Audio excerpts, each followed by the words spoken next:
South Carolina Republican and chairman of the Senate Judiciary Committee, Lindsey Graham, joins me with the latest on this. Senator, welcome back. All right. Thank you. Senator, yesterday you unearthed previously undisclosed FBI documents which shed new light on the FBI and its not always honest assessment of what they knew and when they knew it. Hit us.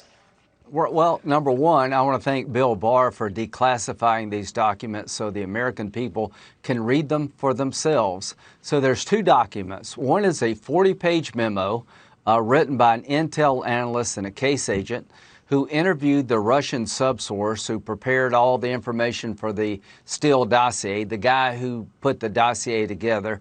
That 40-page memo shreds the reliability of the dossier. In that 40 pages, they talk about it's all bar talk, it's all hearsay, none of it's firsthand. Why is it important? That document, the dossier, was continued to be used by the FBI months after this interview to get 2 more warrants against Carter Page. I'll be shocked if somebody does not go to jail now for defrauding the FISA court, because those people who submitted the warrant application in April of 2017 and June of 2017, months after the interview of the subsource saying it was all garbage, they should be real good candidates to go to jail.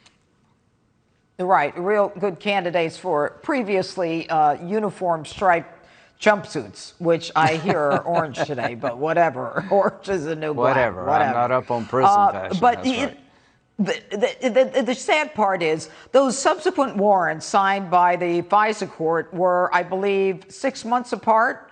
So they had them for a significant amount of time. They had that information, but kept going back. One of those people, one of those people was Rod Rosenstein.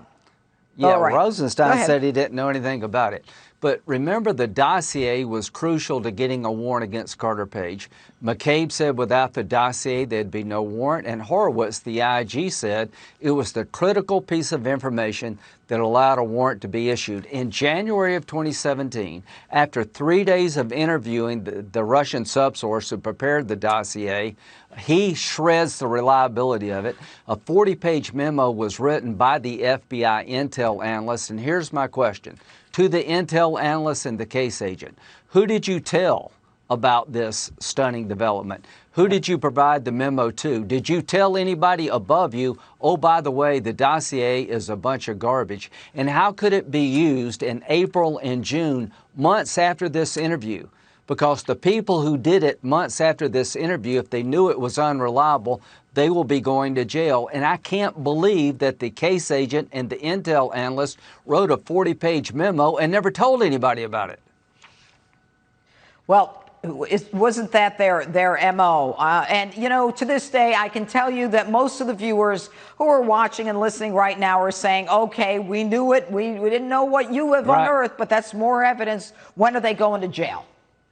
Well, here's what I think. Durham is looking at this. The next witness I want to call is the intel analyst who put the memo together. It's a 40-page document that shows that the dossier is a bunch of garbage, all hearsay. I want to ask him and the case agent who interviewed the Russian guy, who did you tell in the FBI? It's impossible for me to believe that McCabe and Comey, who got briefed regularly about Crossfire Hurricane, did not know about this. I have a hard time believing that. The second document that was released is comments by Peter Strzok, February the 15th, 2017, saying there was not any evidence that a member of the Trump campaign was talking or working with the Russians, contrary to what the New York Times article alleged. So what did we learn from these two documents? The New York Times is corrupt as hell when it came to reporting on Trump.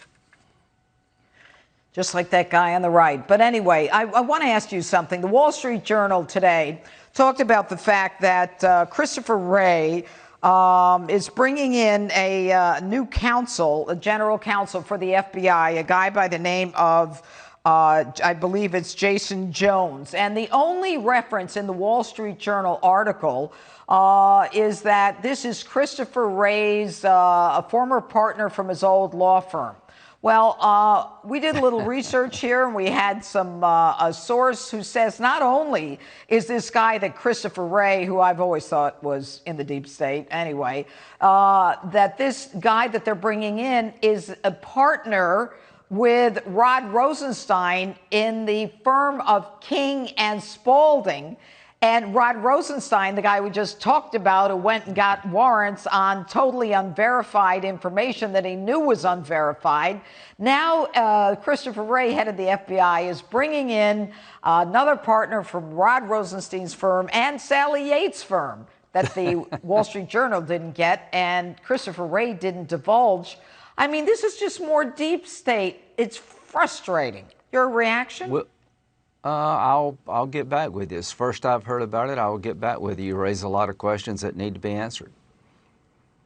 Well, King and Spalding, it's not just where his friend worked, but it's where Rod Rosenstein and Sally Yates worked. Very quickly on John Lewis, your thoughts? Yeah.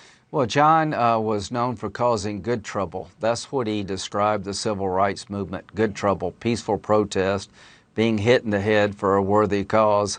That's different than what you see playing out in the streets of the United States. I think John Lewis loved America. He wanted to make it better. What you see happening today is people who hate America and want to change it. Big difference, but he will be missed. All right.